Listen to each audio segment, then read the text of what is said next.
Hello and welcome to the Lift Up Journeys podcast. My name is Katie and I am one of the founding members of Lift Up Women in Life Sciences, a community created to connect, champion and inspire women from academia through to C-suite across the life sciences industry.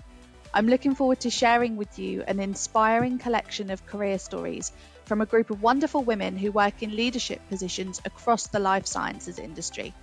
I hope by listening to these stories, you will feel inspired in your own career and gain the skills, confidence, and knowledge you need to climb the career ladder and break through the glass ceiling. Hello, and welcome back to another episode of the Lift Up Journeys podcast.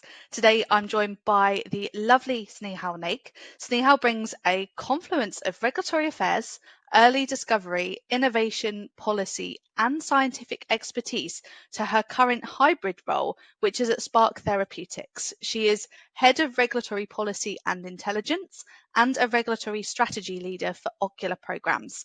In this capacity, she established the regulatory policy function for Spark and is supporting global development of gene therapies.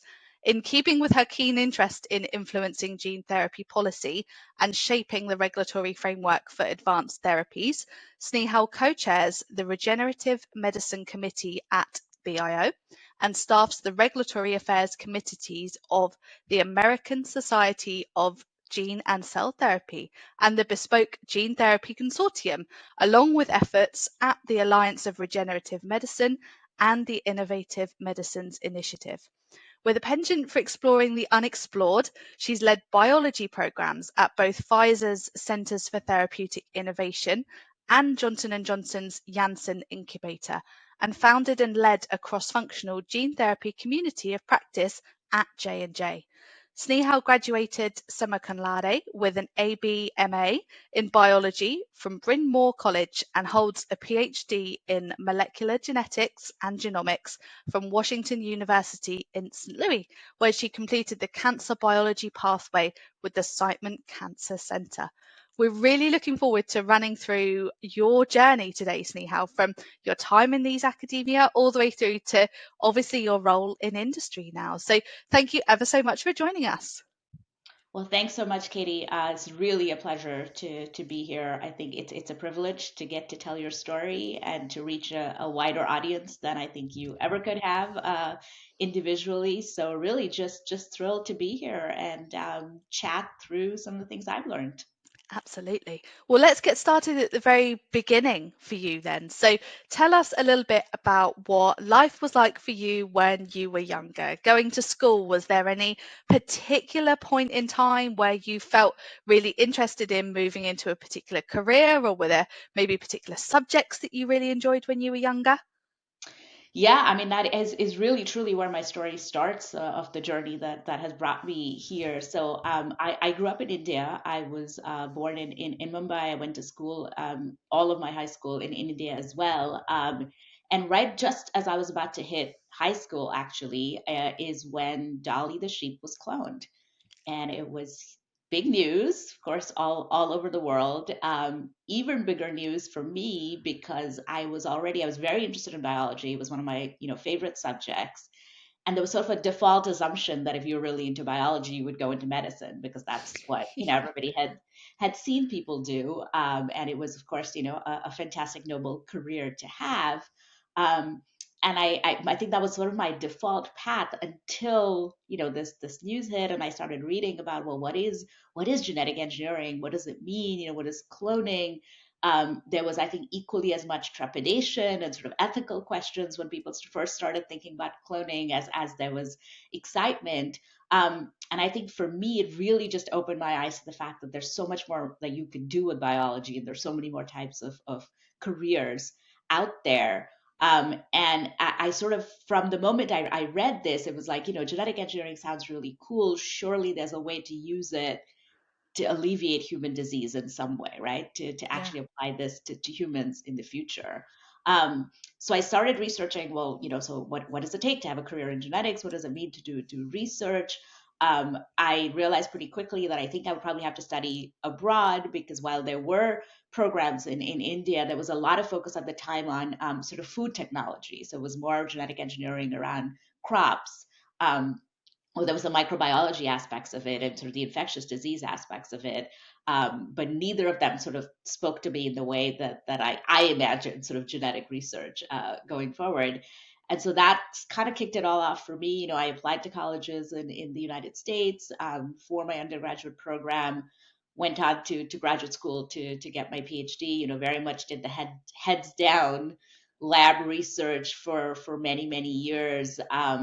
You know, really thinking about how can genetics contribute to the types of things that we work on, right? Whether it's trying to understand what the root cause of diseases, or where I am now on the gene therapy side of things is how do we actually use it to help alleviate some of those conditions. Yeah, wow. And the move from India to the US, obviously a big one in itself, right? Not even just for your education, but how did you find moving into the US? You know, it's funny you asked that because I have to say now as a mom, and especially as a mom to a daughter, I remember distinctly she was probably like 7 or 8, and in the neighborhood, she kind of said, "Hey, I'm going off to someone else's house. You don't have to walk me, like I'm going on my own, right?" And I remember standing at the corner and like peering as far down as I could see her walking. And I come back in and I call my mom who still lives in India, and I said, how in heaven's name did you put a 17-year-old on a plane to a different country? I can barely send her down the street. So, Yeah, you know, I think, and what she said to me is she said, you were so confident. You were yeah, so clear that this was your path and this is what you wanted to do, that all we could do was go along with it, right? yeah, yeah. We didn't dare stop you because you were so focused. So I mean, yeah, it was definitely a lot of new things, a lot of new challenges. But I have to say, I was excited to take it on. I was really excited to come to the U.S. You know, Bryn Mawr College is an all women's college, remains to this day an all women's institution, and just an incredibly supportive place, I think, especially as you think about women in STEM, because we have so few points of time in our career where we're surrounded by more women and all women, and so many people to, you know, sort of learn and take examples from. So I have to say that community was enormously supportive, and same with, you know, the graduate student community. I think we attract people from all over the world. It is such a great melting pot when you come, especially to the leading, you know, academic institutions, and Yeah, so much to learn about each other's life experiences. yeah. So I'm very, I think, fortunate to have had that, and something that I feel committed to now too is really making sure we have the most diverse teams, because I think I've seen firsthand what that can do. Oh, totally. And that must have been such a unique experience for you to study at an all women's institution too, to be able to connect with like-minded women who maybe don't have that opportunity in other locations. Like you said, in India, there wasn't even the right area for you to study. It really took you to the US to do that. So you must have had contact with so many different women from all different walks of life. Absolutely. I mean, you know, you know, Bryn Mawr is known as one of the Seven Sisters, which was back in the day when, you know, women were not allowed a higher education. They were Yeah, sort of sister colleges that was set up to the Ivy League institutions that were really focused on educating women. And there are so many great examples of trailblazers, and I feel like that's one of the things that has sort of carried me through my career. Is everywhere I look, you know, I look to those role models, I look to those examples, I look to people who didn't let their differences get in the way yeah, of saying I can do this, and here's other people who've done it. And I yeah, I probably, love you know, that. every time I look back through that lens, I realize I probably have more resources than those people did, right? I'm probably better off in many ways, already enabled for success, and if they could do it, then surely we can still keep doing it. 100%. And what an amazing role model. Like you said, they're trailblazers in their own right, aren't they? In the areas they've gone off to focus in. And it must have been so good at such a young age to have female role models, because there's so many women who work in the life sciences industry that have never seen that. They've never had the chance to have women in a leadership position or in just as a role model figure, you know. So I think it must have been really, really good for you, and it's probably stood you in really good stead. Like you said, even now you almost want to be able to give back, don't you? Absolutely. I feel, very, very strongly about giving back. And, one of the things, the message that I really try to pass on around role models is I think we have it in our head that, you have to have achieved a certain level of Yeah, success or a yeah, title, or, you need to be in a particular role in order to be the kind of person that can speak about your experience, or that can serve as a role model. When, the reality is when I look at every part of my journey, professionally or personally, of course I admired the people who had it all, but what I really needed to see was someone who had made it just through what I was going through, right? So when yeah, I was a grad student, I just needed to see the postdoc to know that yes, it can happen. You can actually finish a thesis, you can graduate. When I first started working as a young professional, I needed to look at the people who were midway through their career, right? Not the ones who were heading entire units, but the ones who had moved on from being individual contributors to leading smaller teams and then bigger teams, to say, okay, I think I know how to do this. totally. When I had a very young child, I just needed to hear from people with school age children to say, Yeah, this too shall pass. You yeah, can make it through, right? You can do this. And I think, to me, it's a real loss if we don't get everyone at every stage of their journey to tell their story, because I think I can guarantee you there is at least one person out there who's going to hear exactly what they need to hear from someone who's not 20 steps ahead of where they are. They're just one step totally. ahead.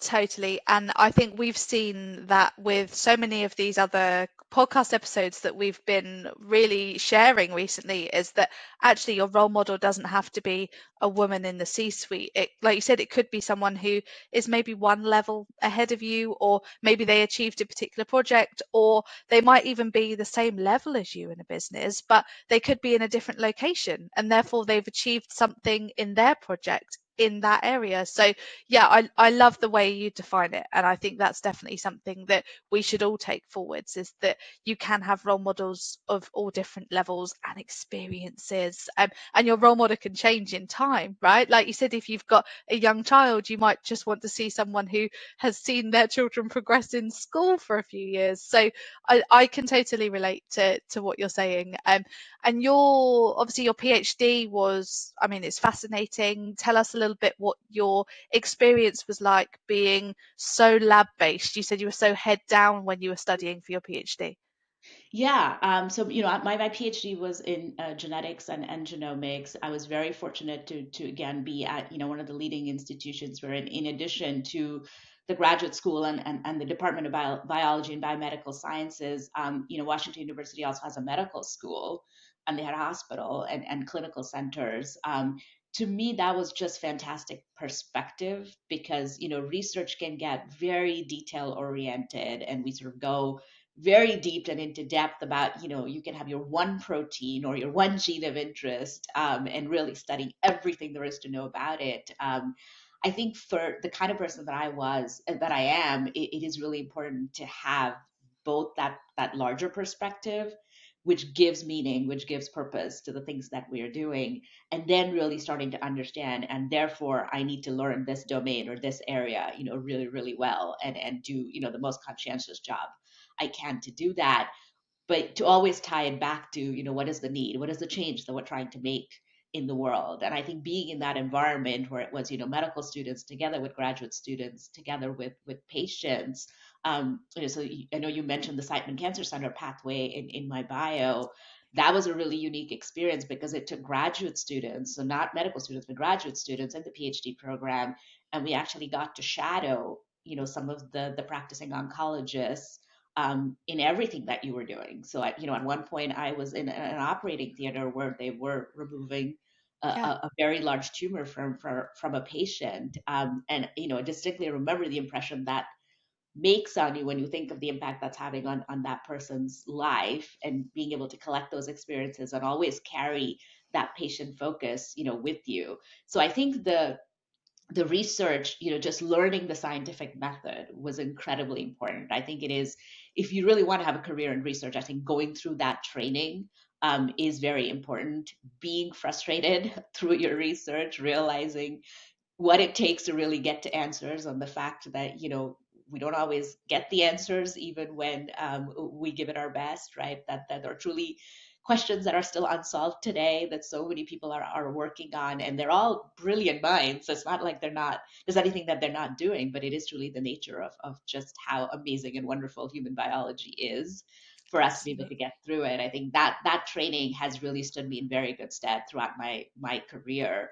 I think, pairing that with that real world perspective and bringing it back to patients, especially once I moved into industry roles.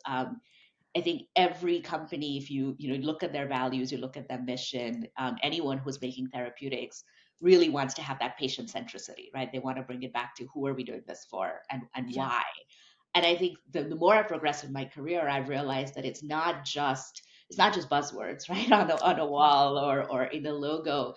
It can really impact how teams function. It can really impact how you as an individual would approach decision making when you sort of ask the question of, what if this was someone I loved, I cared about?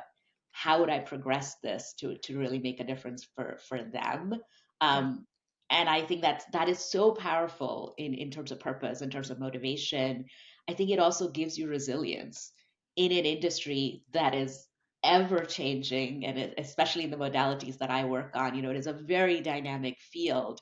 We have so much new information coming our way. Technologies become obsolete even almost before they're truly, well tested. And so sometimes you could wonder, like, okay, what, is my PhD even relevant? Is anything that I learned even relevant anymore? And I think in those moments where you need that resilience, where you need to come back to why did you start doing this in the first place? I think having that purpose of that patient centricity has really helped me a lot. Yeah, and I was going to ask, I can see the synergy here, but your purpose for what you do now must have been established from your time through university and PhD, right? Being able to work so closely with the patients. Absolutely. And I think for me, it was sort of like coming together of that childhood dream around, genetic engineering just being a cool new technology and sort of just feeling in my gut like there is a way to use this to make a difference for humans. And then, starting, I think, pairing that with when you actually see real patients Yeah, and what a long journey it is from even learning something about a disease or a pathway or, discovering a new protein or a gene. There's a long stretch between that and actually being able to translate something therapeutically into the yeah, clinic, right? So I think as I feel like every piece of my career, starting off in that lab-based role, then moving into industry and still keeping obviously the scientific focus on the basis, but really starting to think about it in the context of therapeutic development. And then a lot of what I do now on the regulatory strategy and policy side, it's to me, they're all pieces of the yeah, puzzle, starting with the basic technology all the way to how do you then turn that into a therapy that can yeah, impact people's lives. And I've, as I think about it, it's very few people I think are fortunate to see so many different sides of the business, so many different pieces, and really being able to interlock them and kind of keep building, stepwise on that career towards that clinical outcome, towards that therapeutic. So I feel very, very fortunate that for a 14-year-old girl who had no idea what it meant, yeah, who had yeah. that genetic engineering is cool, to come sort of full circle and actually work in the gene therapy industry now. It's fantastic, and I think it's what keeps me motivated Yeah, every. totally. Yeah, I can see that. I mean, your passion for gene therapy is clear. Did you always know you were going to move from academia to industry, or when did that realization take place? Yeah, I would say probably pretty early in graduate school, and partly because, one of the things I realized early on is as an international student, there were limitations to the sources of funding that I could be True. part of. Like, even within the lab, the grants that I could be put on versus not, things that I could directly apply for. I mean, again, I was being at such a fantastic institution, like it never got in the way, right? It was never like, oh, hey, we can't fund your work versus, someone else's. But it did sort of make me stop and think of, so what does this look like at the next stage when I have to actually bring in my own grant money? And, so many successful international researchers out there, like a lot of people have done this. So it's not that there wasn't a path. It just made me think about, is that what excites me? Is that how I want to be spending my time? Um, And then at the same time, my advisor, who I did my thesis with, he, along with a couple of other professors, were actually setting up a high throughput screening center at Washington University while I was there. And that was a little more, similar, better aligned with some of the things that that industry was doing, right? I mean, at the time, I think it was a lot of high throughput screening for small molecules, for compounds against targets. They were approaching it a little bit differently. So once I sort of had that conversation very openly with my PI to say, I love the research, I love really digging into these things, but I'm struggling to see that I would have a future where I would run my own lab. How else can I think about this? I think it was very important to put that out there and to have that conversation. I think we fear a lot of times, especially with academic advisors, that they're going to frown upon, ideas to do other things, right? This has changed a lot, I would say, even in the past, 10 past decade. It is very common to have spinouts, to have companies, to have, entrepreneurial work that starts right in universities. It was a lot less common when I was doing my degree. So there was a bit of, I think, fear and trepidation around how do you have this conversation.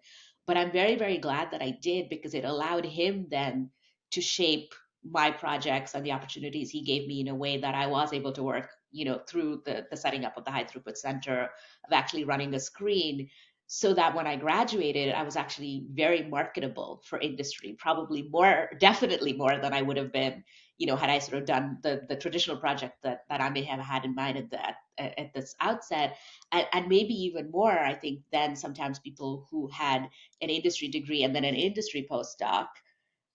I'm sorry, an academic degree and an academic postdoc, because Yeah. industry wanted to see some of the common threads that I Yeah. was able to bring. Um, so it was, to me, again, I think, just sort of knowing where you're headed, or at least being willing to talk about it, even if you don't have the answers, being willing to put the questions out there, and getting the advice, right? Because I think, especially when we think about structured ways in which we have advisors, like the PhD program, or if you do lab research, there's a very particular purpose for that advisor. But Yeah. as you go through life, advisors come in many different forms. There Yep. are many different people who are helping direct, helping inform how you're thinking about your journey, and opportunities that they might see for you that you may not see for yourself, always. And I think it takes a level of courage to have those conversations, to Yeah. put questions out there, even if you don't know the answer. I still have folks who will have conversations with me, and they'll say, I actually wanted to talk to you a long time ago. Like, I've been thinking about this for a year or 18 months, but I didn't feel ready. I didn't feel like I knew what I wanted enough to come have this conversation. And I always tell them, I said, look, I very much appreciate that you've done some deep thinking before you've come to this conversation, because it'll help us, build and move you forward. But I also don't want you to hesitate to come to me if you don't have all the answers yet, because that's Yeah. what I've done in my career. I've gone to lots of people when I've been at crossroads, or when I've had ideas, and didn't quite know, if that's something that's worth pursuing. And I think the more we can surround ourselves with people who truly are invested in your success, the more likely it is that they're not just going to tell you what they think you want to hear, but what you need to hear in that Yeah. moment. Yeah, absolutely. It's so important, isn't it, to find someone that you can soundboard your ideas with. I think that's one thing maybe we, like you said, we sometimes don't think about it in the right way. I think sometimes we think, right, I'm going to go away, I'm going to do some deep thinking, I'll come back once I've made a decision. But actually, to be able to soundboard your thought process, or maybe what options you have, I think that's really important. So yeah, I think there's obviously lots of different people that you come across in your career that will be able to do that with you, different figures within either your business or maybe even in your own professional network outside of your employer. So it's definitely something to keep in mind. Wanted to touch a little bit on your time early in industry. So who was it that you joined as your first industry company, and what did you choose to do for them? What roles did you take on? Yeah, so I was very fortunate at the end of my PhD to land a job at Pfizer. It was back to the high throughput screening center that I just described to you, because the type of high throughput screen that I had just done as part of my PhD work, they were looking for somebody to come in and do exactly that, at one of their largest research sites. So it was really, sort of the perfect match. I was also very fortunate because one of my classmates from Bryn Mawr, her father actually worked at Pfizer and worked at that site. So I had an informational interview with him when I was thinking about, hey, I really want to apply to this. What should I know? He looked at my resume. He said, look, I think you've built this up quite well. Here's some things for you to think about, some research for you to do. Um, but he was definitely my very first champion because he actually walked my resume to the hiring manager's Mm. desk and said, "Hey, I just had a call with this PhD grad who's done what you're looking for in this job description. Why don't you take a look?" I am pretty sure my resume would have been lost in the sea of resumes if that had not been the Yeah. case. Of course, from that point, I had to prove myself, right? So I had to go through the interview. I had to do my job talk. They had to like me to make me an offer, which they did. And then, of course, there was the huge learning curve of industry and drug development. And I think it really one of the best things that happened to me, I think, was to land at a large company like Pfizer. Because when I think about my time, that initial time there, I sometimes describe it as drug discovery university Yep. because you learn so much just from absorbing what is going on, from asking curious questions, from not being afraid to network, to build relationship, to see people and say, I hear you do pharmacodynamics. What does that mean? Right? Like, there was just so much that I did not know and did not understand. Of course, because you've never been exposed to it until you really go from studying, your one pathway, your one protein, your one gene into how do we make medicines and how do we make medicines of many different types and kinds and indications. So my work was still very much early discovery focused, right? I was doing some of that early screening.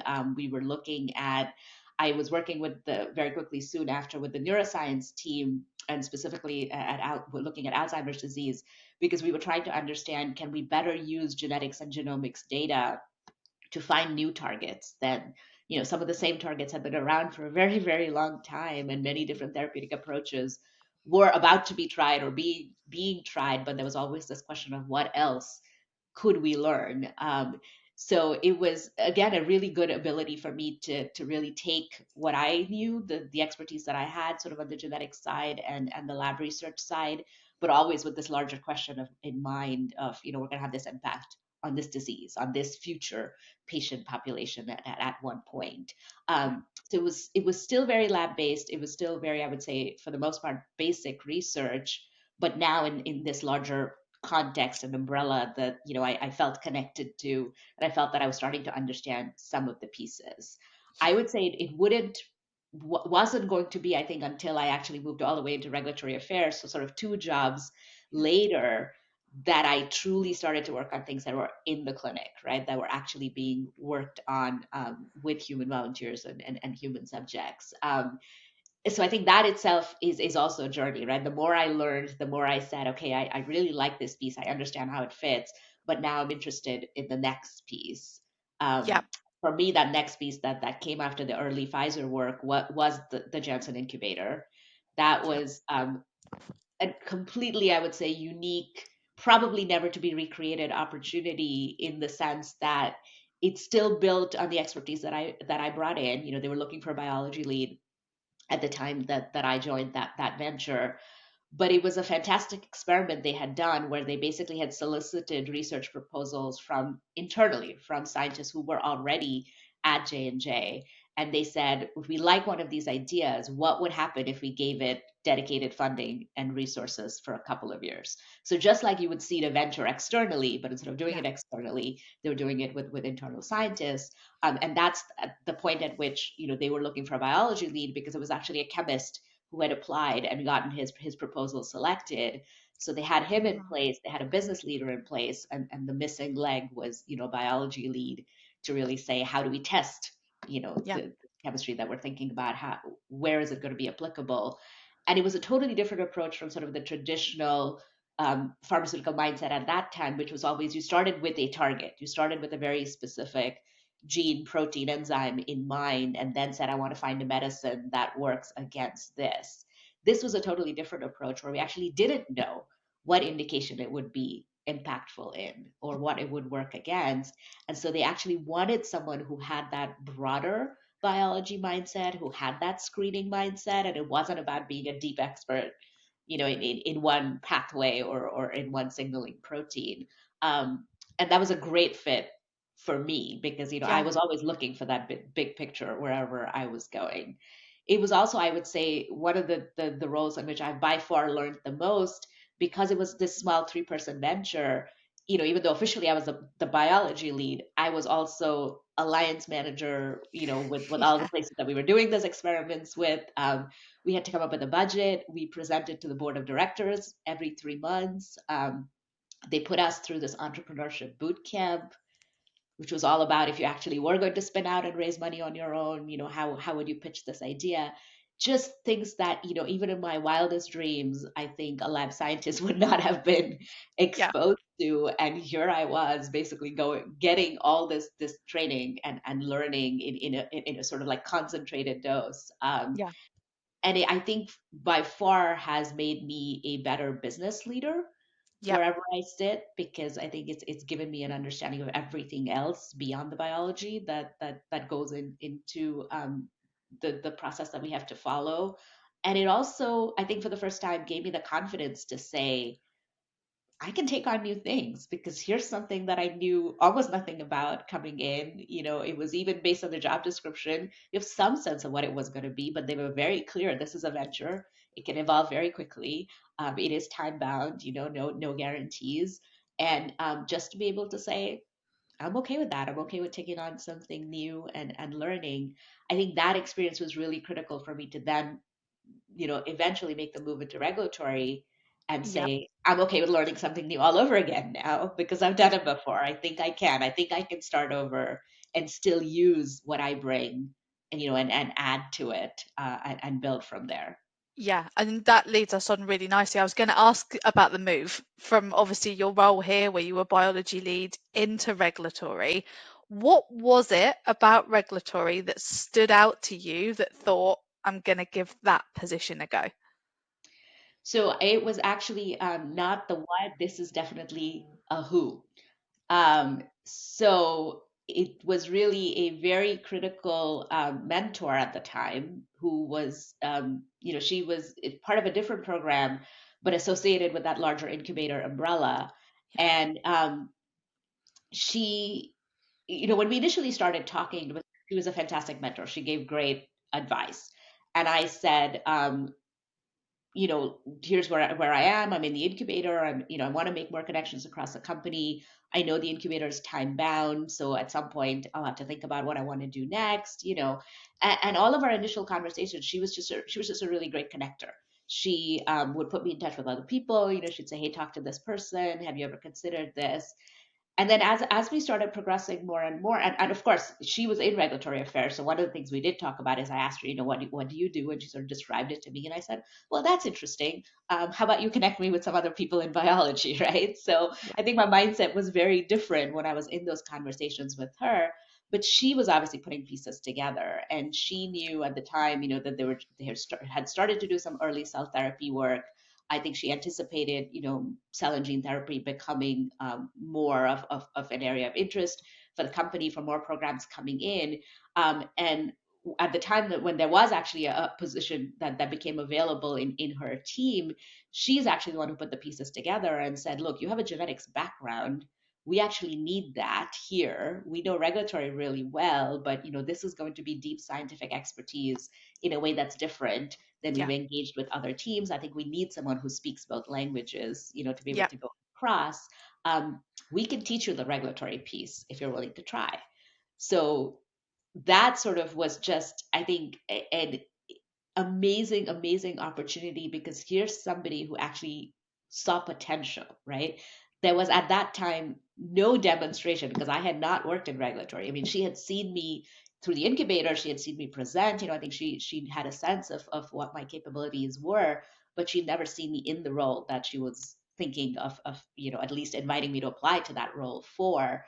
But she saw a lot of potential, and she saw the ability, she saw what advantages it could bring to her team if I could bring my expertise. Um, So that's really what, even placed the idea in my head. And then I talked to a lot of other mentors, and they all pretty much said the same thing. They said nobody ever holds regulatory experience against you. Like, Yeah, even if you go try this, you do it for a few years for whatever reason, you say this is not for me, you decide to go all the way back even to early discovery, you will still be better off for having seen the regulatory side and understanding it, right? So they really so said true. there's almost no risk in doing this. It's just about whether you want to try it or Yeah, not. And I think, so having heard that, having obviously seen her confidence in me that she felt she could do it, I think the last piece for me was really, I kept thinking in my head, if your end game is patience, well, here is the real opportunity now. Here's a real opportunity to work with something that is in the clinic. yeah, It's, I think the early discovery work we do is absolutely critical, and none of the rest of the cascade would start without it.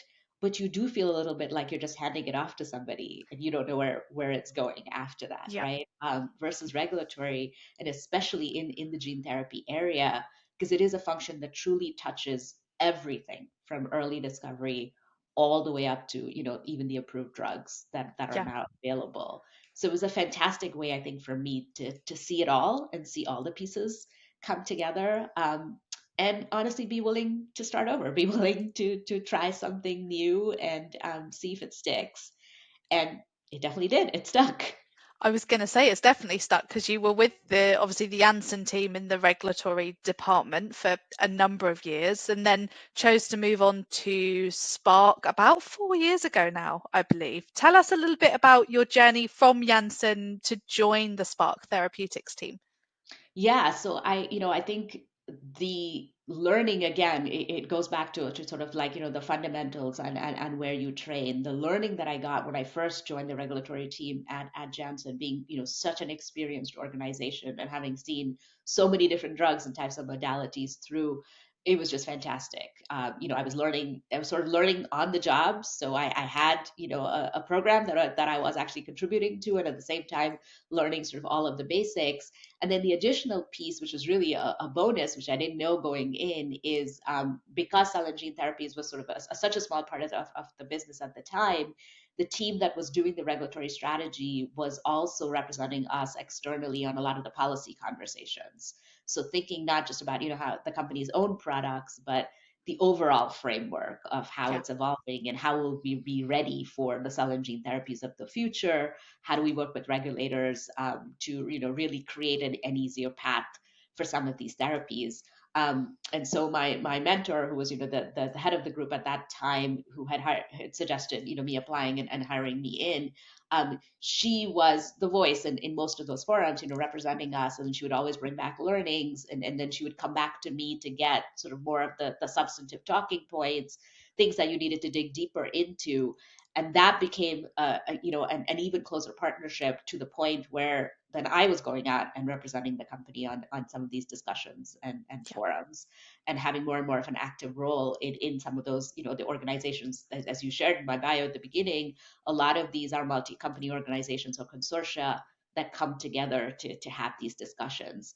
yeah, So it was a phenomenal way of bringing, the regulatory learning, the cell and gene therapy programs that we were actually supporting, and then this policy piece together.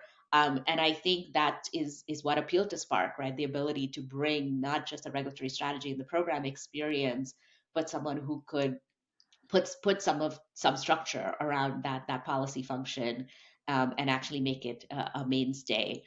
Spark, as anyone in gene therapy is probably aware, is an absolute trailblazer in every way. So they had already created the path in so many different ways, and they had already been, whether or not they called it a specific policy function or not, they had presence in so many different forums. They were contributing very important things to be able to say, here's what we've seen, here's what we've learned, and here's what will make it easier in the future. So for me, it was just a phenomenal opportunity to kind of take all of those things that I had learned, and then take it to the next step of now saying, well, what if policy was my function? How would I build it? yeah. How would I look at all the places we are, what we should be saying, what do we need to think about for the future to start to get involved in now? Um, and that's what I've been able to do for, yeah, I guess it's about 3.5 years now here. Amazing. That's really great to hear. And it's great to almost kind of see that come full circle for you a little bit as well, like being able to pull on all of the skills that you've had in your career and being able to create policy within the business as well is super exciting. And obviously, as you said, Spark are real trailblazing here. There's some amazing technologies, some amazing research, and it's lovely to hear from your side where you're obviously representing the policy and representing the learnings externally as well. And a great step for you in your career because you're obviously so hands on now with some of the AAV technology, aren't you? It is. No, I mean, again, I just think about the idea that I had so many years ago of how genetics could potentially be used, and then being at a company that really showed how it could be done, right? Yeah, It is really, it's a humbling feeling. It, yeah. I think, also keeps me very motivated and very committed to the work that I'm doing. And it's a field that is evolving so rapidly that I'm just very excited about, what comes next, To and be at the how do forefront. we Yeah. evolve as an industry, to the next and the next and the next applications of these technologies. Yeah, it's amazing. And it's an amazing story as well to be able to share, Snehal, how you've been able to grow from seeing that news article when you were 14 years old and saying, hey, what's genetic engineering? How can I be involved? To where you are now with one of the front runners of the gene therapy world for human health is amazing. You touched on a few points that I thought would be great for us to finish on today. You were touching on having champions and mentors and coaches within your career. Now, obviously, there's such a huge difference, isn't there, between having a mentor and a coach and even a sponsor or a champion. What's been your experience with having different individuals who've been able to advise you along the way? I mean, it's just such a critical part, I think, of my journey. And I think the more, definitely one of the learning experiences for me is that they do truly have different roles Yeah, to play. I think mentoring is probably what we hear the most about. And, I do a lot of it. I have many different mentors. I still use them as sounding boards. I know you talked about that earlier, having people that you can really just lay it all out there, and that will give you sound advice and not just agree with you if yeah, if they don't. So I think that mentoring component remains a really important one, and I think we should pick mentors from many different parts of your lives, many different levels. As we talked about, it's not always, it definitely helps to have senior mentors, but it's not only just the senior mentors. Pick peer mentors, but people who are at the same level. Pick people who are younger than you or starting out in different areas or with different perspectives, because they're going to bring you something that you may not have thought about yourself, right? So I think the one part of it is the diversity even within the mentoring.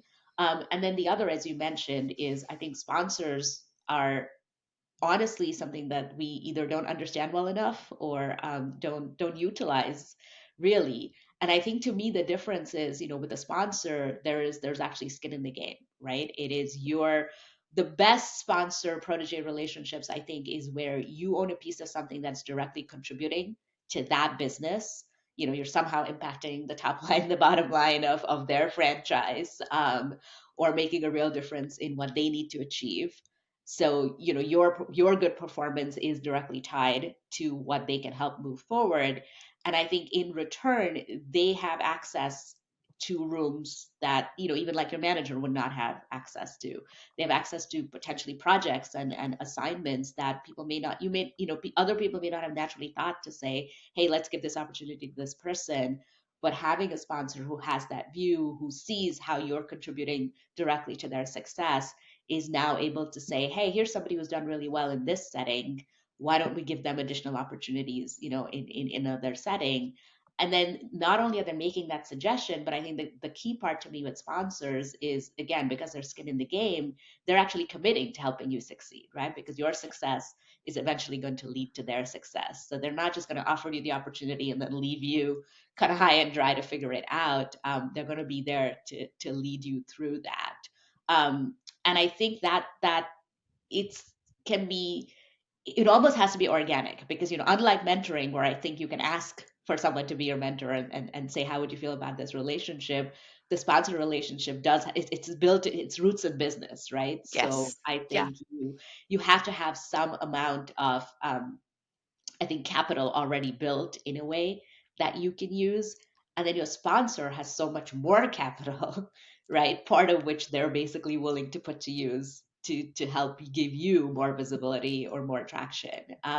So I say this both ways. I say this as, if you're in a position where you are contributing, think about who your potential sponsors are, think about what that relationship looks like and how you can build it, and then for any of us who are in a position to give opportunities to other people, think about truly sponsoring them. Think about giving them things beyond just advice.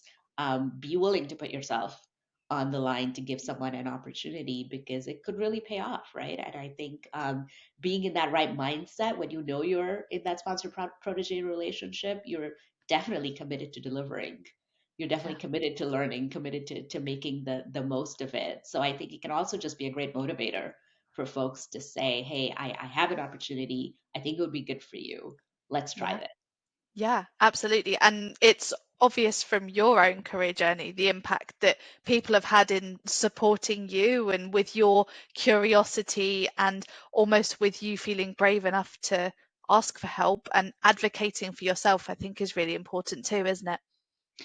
It's very, very important. And I have to tell you, when we think about it, we talked a lot about sort of the diversity piece and, where people start out and where they come from.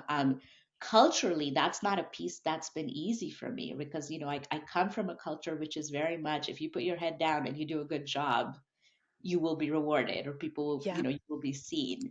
Yeah. So to actually speak up and to ask for things that doesn't come naturally to, many people for whatever reasons, right? It could be their culture, it could be their experiences, it could be how things have gone in the past when they've tried that. So, I think there's a lot of barriers that we personally have to overcome, I think, first and foremost, before we get to the point of really putting ourselves out there. And I think I would just say, I love telling this story because, as you said, it makes for this really nice journey, and sort of a feel good, right? To know, okay, here's somebody who made it, who achieved their dream. I think it's really important to know that it's a learning experience all along the way, right? It's not one fell swoop. I didn't know even 7 years ago that this is where I would be No. today. It was just about adding it piece by piece and really asking the question of, what still motivates me? What are the pieces that I want to add? What else do I want to learn? Who else can help me? And I think when you put all of those things together is really what makes the journey. And that's the fun, right? The fun is in going through that journey. Yeah, and it's the journey, isn't it? Like you said, it's one little piece at a time. It's not going from A to B straight away. It's everything that you can achieve in between. My final point I was going to touch on with you, because it's something that we've spoken about before, it's being passionate about paying it forward to others in the STEM field. I'm curious to hear from you, like what advice would you have, so particularly for women, what would you recommend women do that can help to pay it forward further? I mean, I think first and foremost, tell your story, right? I mean, like we talked about Yeah, it at the beginning, don't ever feel like there isn't something interesting in your story or that there aren't people out there who want to hear it. I think the more we put our stories out there, the more we just build up a stronger community, the more we create role models at every single level, for people to see. I think it's also really important to look for formal opportunities, right? I think there is systemic changes that we try to make in addition to just what can I do for myself. So I think, look for where those opportunities are. Look for things that you can apply for. People you can talk to who are equally passionate and committed to doing that. And I think, STEM to me is especially special because it's been an evolution over time of, yeah, a space that traditionally women were not so allowed into or not so welcomed into or didn't get credit for even when they had findings, to hopefully where we are now, where really we should be equal partners, all along the way. So I think a large part of paying it back for me is also the future generations, right? yeah. Let's stop this messaging of somehow math is harder for girls, or that you think your daughter's not going to be an astrophysicist. Of course she can. She can be anything she wants to She be. wants And to I be. think the more we reinforce that message, I think that the more critical it is, because I think not only does the younger generation need to hear it, but I think we need to believe it first in I order for agree. us to say it. So let's truly start believing that, and then we'll make it happen. I agree. Well, what a wonderful way to finish today's stories, Nihal. Thank you so much for giving us some time to be able to talk through your career story. I hope you enjoyed it, and we are incredibly grateful to have you as part of our wider Lift Up community. It was great. Thank you so much, Katie. The conversation just flowed so well. And again, thank you so much for this opportunity. I really do cherish it. It's been a real pleasure to have you, Snehal. Thank you ever so much for joining us. Thank you.